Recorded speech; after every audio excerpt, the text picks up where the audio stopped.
Maringo was a small town, peaceful and full of life. Simple mud brick houses stood in neat rows, surrounded by small gardens.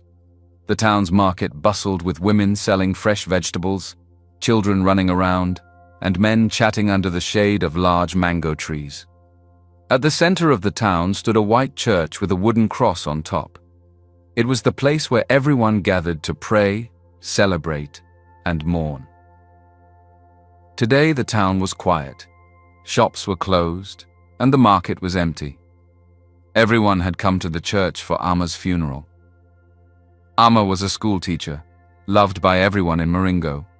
She taught the children how to read and write, and she often helped adults with letters or important forms. People respected her because she was kind, smart, and always willing to lend a hand. When news spread that Ama had died, the whole town was shocked. It was hard to believe that someone so full of life could be gone. The people of Maringo gathered in the church to say goodbye. The small church was packed. Women sat in the front rows, wiping tears from their eyes with handkerchiefs. Men sat behind them, silent and serious. Children sat quietly on the laps of their mothers, not fully understanding what was happening. At the front of the church was a wooden casket surrounded by flowers. A photo of Ama stood on a small table nearby. She was smiling in the picture, and her smile made some people cry even more. Pastor John stood next to the casket. He was the leader of the church, and everyone respected him. He wore his long black robe and held a Bible in his hand. His voice was deep and steady as he began to speak. Ama was a light in this town, he said. She taught our children, helped our families, and showed kindness to everyone. Today we thank God for her life. The church was silent except for the soft crying of some women. Everyone listened closely to Pastor John. Then suddenly a loud bark broke the quiet. Woof! Woof! Heads turned toward the back of the church. There stood Simba, Ama's loyal dog. Simba was well known in Maringo. He was a big brown dog with bright eyes and a bushy tail. He was always by Ama's side, whether she was teaching at school, shopping at the market, or attending church. People loved Simba because he was smart and gentle. But today, Simba wasn't gentle. He stood stiffly at the church door, barking loudly. His eyes were fixed on the casket. "Why is Simba barking?" an old woman whispered. "Maybe he misses Ama," said another. Pastor John cleared his throat and continued. "Ama was more than a teacher. She was a sister to all of us. She..." "Woof! Woof!" Simba barked again, louder this time. Some children grabbed their mothers' skirts, frightened by the loud noise. People began to whisper. Dogs were known to sense things humans couldn't. Some believed dogs could feel danger or see spirits.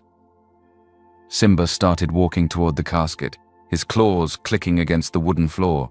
His tail was stiff, and his barking grew louder. He scratched the floor near the casket, as though trying to dig through it. "What is wrong with that dog?" a man muttered, shifting uncomfortably in his seat. Pastor John wiped sweat from his forehead. He smiled nervously but kept his voice calm. "Let us focus on the service," he said. "Please ignore the dog." But Simba was hard to ignore. He barked and growled, his eyes never leaving the casket. His behavior made people uneasy. The women stopped crying, and the men sat straighter in their seats. Even the children stopped fidgeting. Pastor John seemed distracted. He looked at Simba, then at the casket, and then back at the crowd. His hands trembled slightly as he held the Bible. Finally, Simba let out a loud growl and scratched the floor again, his eyes burning with determination. He wasn't just barking, he was trying to tell them something. "Someone take that dog outside," Pastor John said, his voice louder now. A man stood to grab Simba, but the dog wouldn't leave. He backed away, barking even louder. The man hesitated, unsure what to do. The tension in the church grew. Some people whispered nervously, while others looked at Pastor John, noticing his pale face and shaky hands. Simba stood his ground, barking and growling at the casket. His behavior was strange, and everyone in the church felt it. Finally, a young man named Daniel stood up. Daniel stepped forward from the crowd. He was a quiet but curious young man who had always been drawn to puzzles and mysteries. Having recently returned to Maringo after years in the city, Daniel felt disconnected from the town's slow pace. But today, something about Simba's barking stirred his attention. The dog wasn't just barking randomly. He seemed to be focused, almost purposeful. Simba's sharp barks echoed in the quiet church, and Daniel couldn't shake the feeling that the dog was trying to tell them something. "Wait," Daniel said, his voice cutting through the murmurs. "Simba isn't barking for no reason. Maybe we should pay attention." People turned to look at him, their faces a mix of confusion and unease. "It's just a dog," Pastor John said, his voice louder than usual. He wiped sweat from his brow, his hand shaking slightly. "Dogs bark all the time. It means nothing. Let's not lose focus." But Simba barked again, louder this time, and scratched the floor near the casket. His growls were deep and insistent, as if warning them about something. "Dogs like Simba can sense things," whispered an old woman sitting near the front. "Things we can't see." "Don't start with those superstitions," Pastor John snapped, his smile stiff and unconvincing. "Amma was a good woman. This is just a noisy dog causing a distraction." Still, the crowd didn't seem convinced. Simba had been Amma's closest companion. The dog followed her everywhere. Simba's loyalty to Amma was well known, and his current behavior didn't feel normal. Daniel knelt down in front of Simba, holding out his hand carefully. "What is it, Simba? What are you trying to tell us?" he said softly. Simba stopped barking for a moment, meeting Daniel's eyes with an intense stare. Then, with a low growl, the dog turned his focus back to the casket. He barked again and scratched the floor with urgency. A ripple of nervous whispers ran through the church. "What if something's wrong?" asked a young man in the back. "Nonsense!" Pastor John's voice thundered, startling the crowd. "Amma is at peace. We must not let a dog's behavior ruin this sacred moment." But even as he spoke, his face grew pale, and his words seemed to lack the confidence people were used to hearing from him. The people exchanged uneasy glances. Simba barked again, moving closer to the casket, his claws scraping the floor. Daniel stood up slowly, his gaze fixed on Pastor John. "You seem nervous, Pastor," he said calmly. "Why is that?" Pastor John's lips tightened, and his eyes darted around the room. "I am not nervous," he said, laughing awkwardly. "It's just disrespectful to make a scene during a funeral. Let's get back to the service." But the tension in the church was impossible to ignore. The women stopped crying, and the men sat straighter in their seats, their faces filled with doubt. Even the children clung closer to their parents, sensing that something wasn't right. "What's the harm in checking?" said an old man near the back. "Simba has never acted this way before." "There's nothing to check," Pastor John said, his voice shaking. "We must not disturb Amma's rest." But as Pastor John spoke, Simba barked louder and scratched more furiously. His barking filled the air, making it impossible for anyone to focus on the pastor's words. Daniel took a step closer to the casket. He didn't touch it, but his eyes narrowed as he studied the situation. Simba's behavior wasn't just strange, it was alarming. "Simba knows something," Daniel said, his voice firm. "He's trying to tell us, and I think we should listen." Simba's barking echoed through the small church, sharp and unrelenting. The people of Maringo sat quietly, their eyes darting between the dog and Pastor John. Most of them didn't think much of the commotion. To them, Simba was just a dog missing his owner. Pastor John stood at the front, holding his Bible close to his chest. He smiled warmly, though his face glistened with sweat. "My friends," he said, his voice steady, "this is a moment to honor Amma's life. Let us not be distracted by a barking dog. Simba is just mourning, as we all are." The crowd nodded, comforted by his words. Pastor John was a man of wisdom and kindness, someone they had trusted for years. If he said there was nothing to worry about, then surely it was true. But not everyone felt the same. Daniel, standing near the back of the church, watched Pastor John closely. Something about the way the pastor kept wiping his forehead and gripping the Bible seemed off. The warmth in his smile didn't quite reach his eyes. And then there was Simba. The dog wasn't just barking, he was warning them. His eyes were locked on the casket, his growls low and steady. "Let us return to the service," Pastor John continued, his voice calm. Simba barked again, louder this time. Daniel glanced around, expecting the crowd to share his unease. But the people of Maringo were focused on Pastor John, nodding in agreement with his words. "Poor dog," whispered an old woman sitting nearby. "He's lost without armor." "Yes," another woman murmured. "Simba is just grieving. We shouldn't pay him any mind." Daniel frowned. Didn't anyone else see how strange this was? Simba wasn't acting like a dog mourning his owner. He was acting like something wasn't right. Pastor John cleared his throat and smiled again, though his hand trembled slightly as he turned a page in his Bible. "Amma's death was peaceful," he said. "She went to sleep and never woke up. What a beautiful way to return to the Lord." Daniel couldn't stay silent anymore. He stepped forward, his voice cutting through the quiet. "How exactly did Amma die, Pastor?" The question hung in the air, heavy and unexpected. The people turned to look at Daniel, confused by his boldness. Pastor John stiffened, his smile faltering for the first time. He looked at Daniel, and then at the crowd. "I already told you," he said, his voice still calm but slightly uneven. "Amma passed away peacefully in her bed. There is nothing more to it." "Are you sure about that?" Daniel asked, his tone steady. Pastor John's hands gripped the Bible tighter. "Of course, I'm sure," he said, his voice rising slightly. "Why would you ask such a thing?" "I don't know," Daniel replied, glancing at Simba. The dog growled again, scratching at the floor near the casket. "It just seems strange." The crowd shifted uncomfortably. "Nonsense," Pastor John said firmly.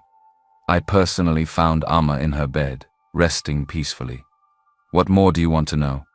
Let us not turn this sacred moment into a spectacle." Daniel studied Pastor John's face. The sweat, the trembling hands, the uneven tone in his voice, it all pointed to one thing: the pastor was hiding something. "Simba doesn't think Amma's death was peaceful," Daniel said, his voice calm but clear. Pastor John's face turned pale. "You are being disrespectful," he snapped, his voice cracking slightly. "This is not the time for questions or doubts. Amma is gone, and we must pray for her soul." Daniel didn't back down. "If her death was truly peaceful, why are you so nervous?" Pastor John took a step back, his knuckles white as he clutched the Bible. "I am not nervous," he shouted. "I am simply upset that you are trying to ruin this moment of prayer and respect for Amma." The people exchanged glances but didn't speak up. Most of them still believed Pastor John. He had always been a man of trust and faith. But Daniel wasn't convinced. He looked at Simba, who was now pacing in front of the casket, his barks sharp and insistent. Whatever the dog sensed, Daniel could feel it too. Something wasn't right. "Simba knows," Daniel said quietly. Pastor John's eyes widened, and for the briefest moment, a flicker of fear crossed his face. But he quickly masked it with a smile. "Enough of this," he said firmly, though his voice was trembling. "Let us return to the service." The funeral ended quietly. The people of Maringo slowly left the church, returning to their homes, still mourning the loss of Amma. Pastor John remained near the casket, speaking softly with a few people before stepping away. Daniel noticed how quickly he left the church, not waiting to console the grieving family or friends as he usually would. Simba, however, didn't leave. The dog stayed by the casket for a while, growling softly. When the last of the mourners had left, Simba turned to Daniel, barking once before running toward the door. "What is it, boy?" Daniel asked, following him. Simba barked again and sprinted down the dusty road, his tail stiff and his ears alert. Daniel hesitated for a moment, but decided to follow the dog. Something about Simba's urgency felt important. The road was quiet, lined with houses where people were sitting outside, talking in low voices. The sun was beginning to set. Simba led Daniel out of the main part of Maringo toward the edge of the town where Amma's small home stood. Amma's house was simple, a single-room building made of mud bricks with a thatched roof. A small garden surrounded it, though the plants were overgrown and untidy, as if no one had cared for them in days. Simba stopped at the front door, barking again. Daniel approached cautiously, feeling a strange tension in the air. The door was slightly ajar, swinging gently in the evening breeze. "Why is the door open?" Daniel muttered to himself. He stepped inside, Simba close behind. The room was dimly lit by the fading sunlight streaming through a small window. Everything looked off. Amma's usually tidy home was in disarray. A chair lay overturned in the corner, and papers were scattered across the small wooden table where she used to mark her students' work. A broken cup lay on the floor near the bed. Daniel felt his chest tighten. "What happened here?" he whispered, his eyes scanning the room. Simba sniffed around the room, his nose brushing against the papers on the table and the floor. He barked once, then moved toward a small wooden drawer near the bed. "What's there, boy?" Daniel asked, kneeling beside the dog. He opened the drawer and began searching through its contents. At first, there was nothing unusual, just a few notebooks and pens, the kind Amma always kept. Then his hand touched something hidden beneath the notebooks. It was a small, leather-bound diary. Daniel pulled it out, brushing off the dust. The cover was plain, but inside the pages were filled with Amma's neat handwriting. As he flipped through, he realized it wasn't an ordinary journal. Amma had been taking notes about something she had discovered. One entry caught his eye. "I don't trust Pastor John anymore. There's something wrong with how he's handling the church money. The donations don't add up. Where is the money going? I need to find out the truth." Daniel felt his stomach twist. Pastor John, the man everyone trusted. Why would Amma write something like this? He read further. "I found a ledger hidden in the back room of the church. It shows withdrawals from the donation box, large amounts, and they don't match what's reported to the congregation. I confronted him about it, but he dismissed me, saying I was mistaken. I know he's hiding something." Daniel's heart raced. Amma had discovered Pastor John's secret. Was this why she... No. He shook his head, unwilling to believe that someone would hurt her to keep her silent. But the thought lingered. Simba barked again, pulling Daniel out of his thoughts. The dog was at the back door now, his paws digging furiously into the dirt of the garden. "What are you doing, Simba?" Daniel asked, stepping outside. Simba didn't stop. He dug deeper, dirt flying in all directions, his growling low and determined. Daniel knelt down beside him, brushing away some of the soil. His fingers touched something cold and hard. "What's this?" he murmured, pulling it out of the ground. It was a small metal box, covered in dirt but still intact. Daniel opened it carefully, his hands trembling slightly. Inside, he found a few folded pieces of paper and a small brass key. The papers were old receipts, but they all had one thing in common. They showed large amounts of money being withdrawn from the church's donation account signed by Pastor John. Daniel stared at the evidence, his mind racing. Amma had been right. Pastor John had been stealing from the church. And now, this key. What does it open? Daniel wondered aloud, holding the key up to the fading sunlight. Simba barked once more, his tail wagging slightly as if to say, "We're getting closer." Daniel looked back toward the town, the diary and the key in his hands. Whatever Amma had uncovered, it was bigger than he had imagined, and he knew one thing for sure. He had to find out the truth. The moon shone brightly over Maringo, but the night felt darker than usual. Daniel moved quietly through the church, his flashlight in one hand and the brass key in the other. Simba walked beside him, his ears pricked and his nose to the ground. The faint scent of old wood and candle wax hung in the air. Daniel's heart raced as he approached the back of the church. "What are we looking for, boy?" he whispered. Simba barked softly, leading him toward a door at the rear. The door creaked open, revealing a small storage room filled with dusty hymn books and cleaning supplies. Daniel's flashlight swept across the room, but nothing seemed unusual. Still, Simba sniffed around, his tail wagging slightly as he scratched at a wooden panel near the far wall. Daniel knelt beside him. "What's here?" he asked. His hand brushed against the panel, and he realized it was loose. Carefully, he pulled it away, revealing a dark staircase leading underground. "A hidden staircase?" Daniel muttered. His pulse quickened. He had lived in Maringo most of his life, but he had never heard about this part of the church. Simba barked softly again, urging him forward. The stairs were steep and narrow, and the air grew colder as they descended. At the bottom, Daniel found a heavy wooden door with a rusted lock. He held up the brass key. "This has to be it," he whispered. The key fit perfectly, and with a loud click, the door swung open. The room beyond was dimly lit by a single flickering bulb. Stacks of cash were piled on a table in the center, along with ledgers and receipts. Daniel's flashlight revealed even more: boxes of coins, donation envelopes, and documents showing large amounts of money being withdrawn.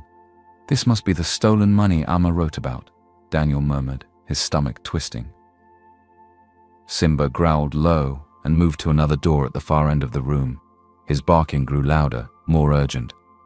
Daniel followed quickly, his heart pounding. The door was smaller than the first and had no visible handle or lock. He pressed his ear to it, and his breath caught. He heard soft breathing, weak but steady. "Is someone in there?" he called out. A faint voice answered, hoarse and trembling. "Help, please." Daniel froze. He didn't recognize the voice, but it was clear someone was trapped inside. "I'm coming," he shouted, grabbing a crowbar from a nearby corner. He wedged it into the door's edge and pushed with all his strength. The wood groaned and cracked, and finally, the door swung open. Inside, a woman sat on the floor, her wrists and ankles bound with ropes. She looked up at Daniel, her face pale and streaked with dirt. Her eyes, though tired, held a spark of life. Daniel crouched down quickly. "Who are you?" he asked, his voice gentle but urgent. The woman blinked at him, her voice barely a whisper. "Amma?" Daniel's heart skipped a beat. Amma? The Amma he had thought was dead. "You're Amma?" he asked, his hands already working to untie the ropes around her wrists. She nodded weakly, leaning against the wall for support. Who are you?" "My name is Daniel," he said, his voice steady. "I followed Simba here. He led me to you." Amma's eyes shifted to Simba, who was now wagging his tail and licking her face. A faint smile crossed her lips. "Simba, you saved me." Daniel helped her to her feet, though she was weak and unsteady. "What happened?" he asked.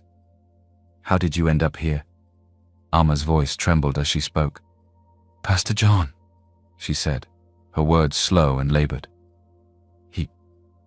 He didn't want anyone to know what I found. The money, the lies." Daniel clenched his jaw. He had suspected Pastor John was hiding something, but to lock Amma away, it was worse than he had imagined. "You're safe now," Daniel said firmly. "We need to get you out of here." Amma nodded, leaning on him for support as they began the climb back up the stairs. Simba stayed close, his eyes scanning the shadows as if expecting danger. When they reached the main hall of the church, Daniel stopped and looked at Amma. "I don't know you, but I've heard about you," he said. "Everyone in this town loves you. They think you're gone." Amma smiled faintly, though her eyes filled with sadness. "They all believed him, didn't they?" Daniel nodded. "They trust him, but not for long. Once they know the truth, everything will change." Amma's grip on his arm tightened. "Be careful," she whispered. "Father John won't let this go easily." Daniel met her gaze, his expression determined. "Neither will I." The early morning sun cast long shadows over Maringo as Daniel helped Amma settle into a safe corner of his small home. She sat on a woven mat, her body still weak from days of confinement. Simba lay beside her, his head resting on her lap as if guarding her.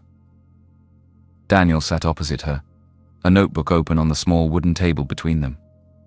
"Amma," he began softly. "The people of Maringo trust Pastor John. I need to know everything. They won't believe me without the full truth." Amma nodded, her voice quiet but steady. "Pastor John wasn't always like this," she began. "At first he was a good man, a real leader, but over time greed took hold of him. He started taking money from the church donations bit by bit. At first no one noticed, but then the amounts grew." She paused, her fingers stroking Simba's fur. "I didn't want to believe it," she continued, "but the ledgers didn't lie. I found records showing the donations didn't match what was reported. When I confronted him, he brushed me off and told me I was mistaken. Daniel leaned closer. And then, Alma's eyes darkened. I kept digging. I found more documents hidden in the back room of the church. They showed large withdrawals from the donation account, money meant for building repairs, school supplies, and food for the needy. It was all gone, and his signature was on everything. Her voice wavered. I told him I'd go to the townspeople if he didn't stop. That's when he turned dangerous. What did he do? Daniel asked, his fists clenching. He tricked me, Alma said. He asked me to meet him at the church one night, saying he wanted to explain. When I got there, he locked me in that room. He told me no one would ever find me. Daniel's chest tightened. Alma, I'm sorry you went through that, he said, his voice low. But now you're free, and we have the evidence to prove his crimes. We're going to make this right. Alma looked at him with a flicker of hope. Do you think the people will believe us? Daniel nodded firmly. They trust him, but they love you. When they see the money and the documents and hear your story, they'll know the truth. By midday, the people of Maringo were gathered at the church. Word had spread quickly that Daniel had something important to say. The crowd murmured with curiosity as Pastor John stood at the front, his usual confident smile on his face.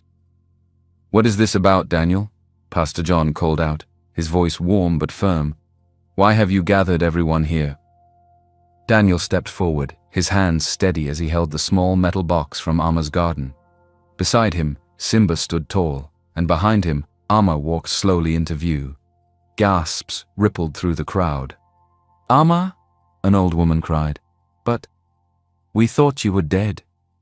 Pastor John's smile faltered, but he quickly regained his composure. This is wonderful news, he said, stepping toward Alma. I'm so glad you're alive, my child. But where have you been? Alma's eyes met his, her gaze steady. You know exactly where I've been, Pastor. The crowd fell silent. All eyes were on Pastor John, who now looked slightly pale. I don't understand, he said, his smile tightening. What are you suggesting? Daniel stepped forward, raising his voice so everyone could hear. Alma was locked in a hidden room beneath this church, by you, Pastor. A wave of shocked murmurs spread through the crowd. That's ridiculous, Pastor John shouted, his voice shaking slightly. Why would I do such a thing? To keep her quiet, Daniel said sharply. He opened the box and pulled out the documents and receipts. Alma found proof that you've been stealing from the church. These ledgers show every withdrawal, every stolen shilling.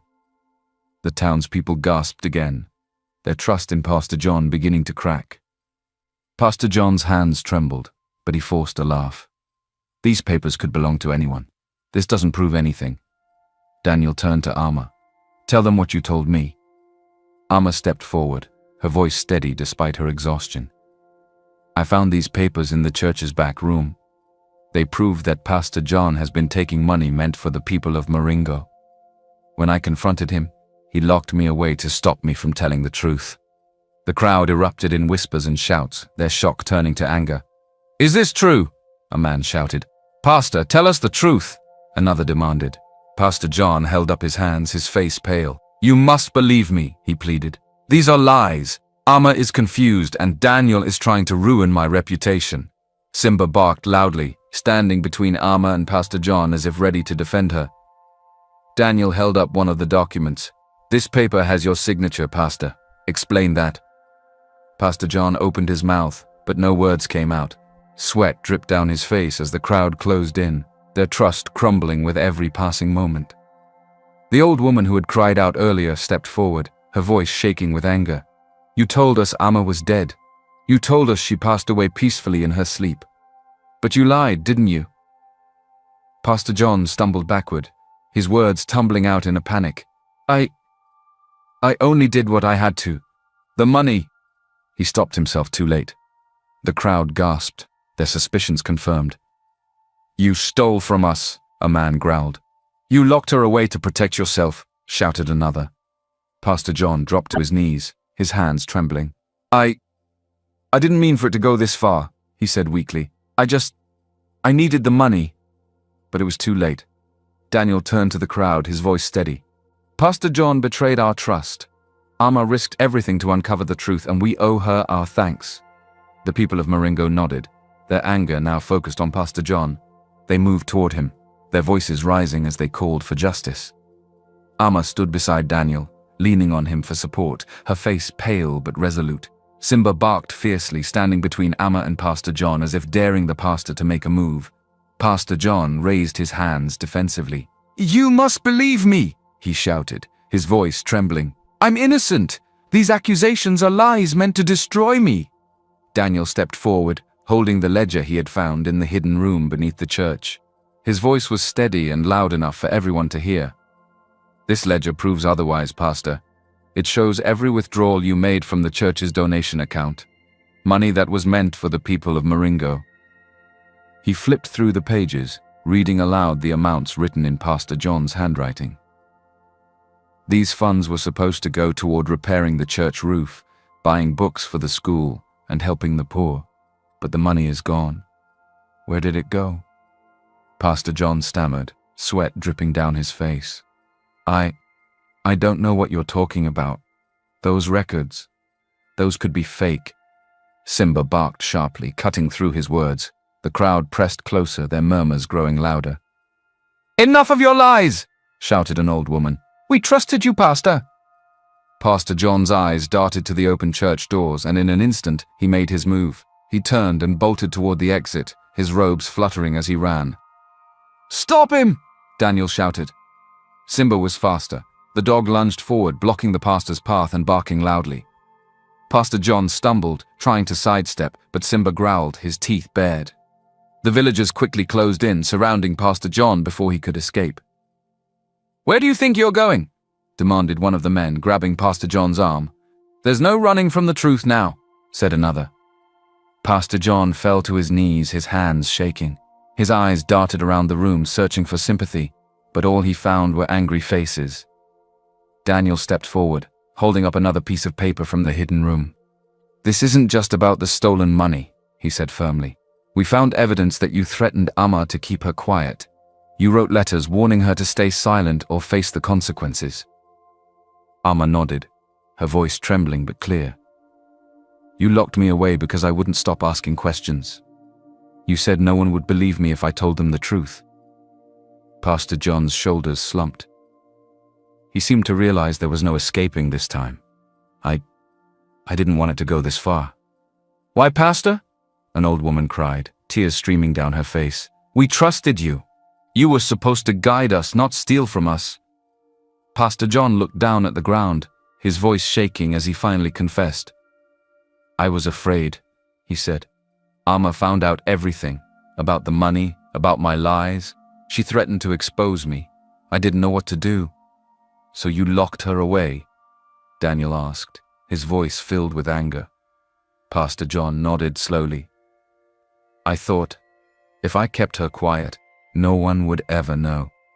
I didn't mean to hurt anyone. I just wanted to protect myself." The crowd erupted in angry shouts. "Protect yourself? By stealing from us? You betrayed us, Pastor." Daniel raised his hands, calming the crowd.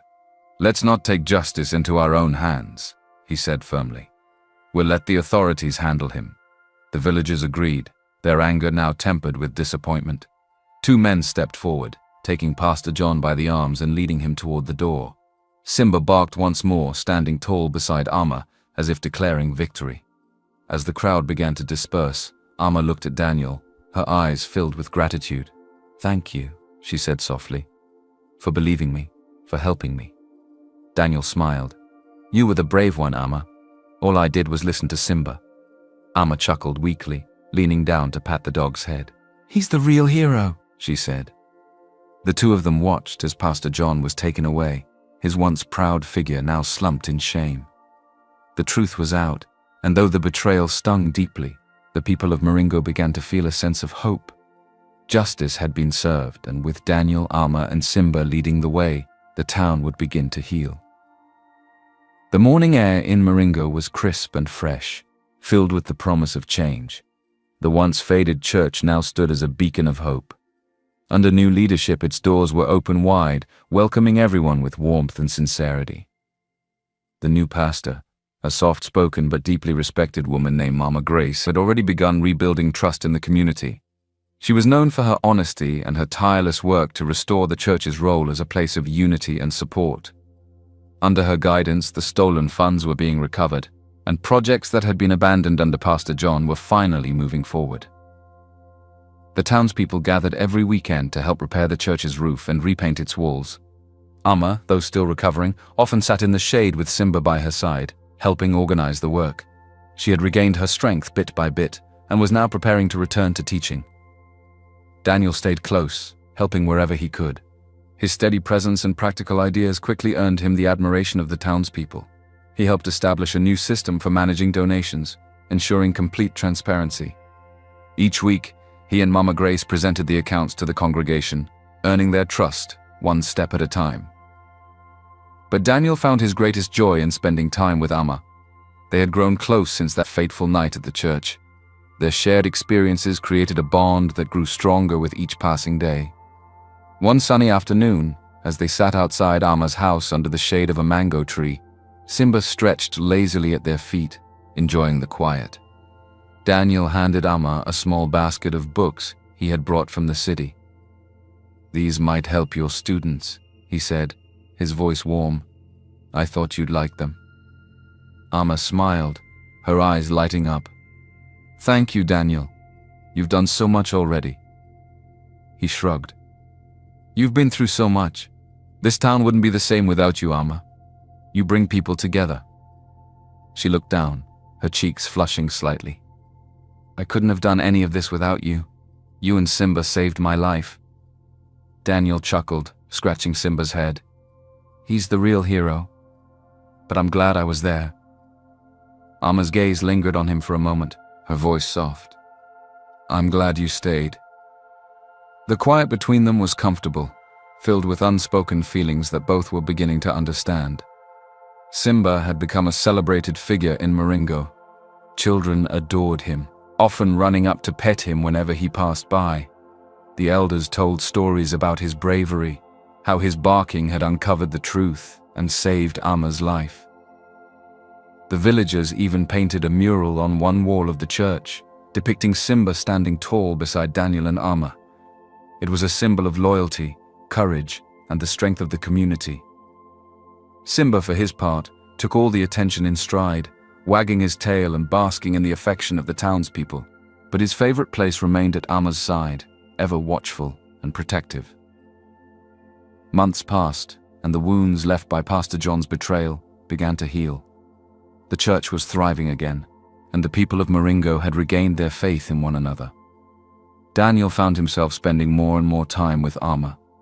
They worked together on community projects, laughed over shared stories, and leaned on each other in quiet moments. One evening, as the sun set over the hills, painting the sky in shades of orange and pink, Daniel and Amma walked together along the edge of the town. Simba trotted ahead, sniffing at the ground and barking at the occasional bird. Daniel stopped and looked at Amma, his heart full. "Amma," he said softly, "this town brought us together, and I don't think I ever want to leave it, or you." Amma turned to him, her eyes glistening with emotion. "I don't want you to leave either," she said. "You've made this town, and my life, better in ways I never thought possible."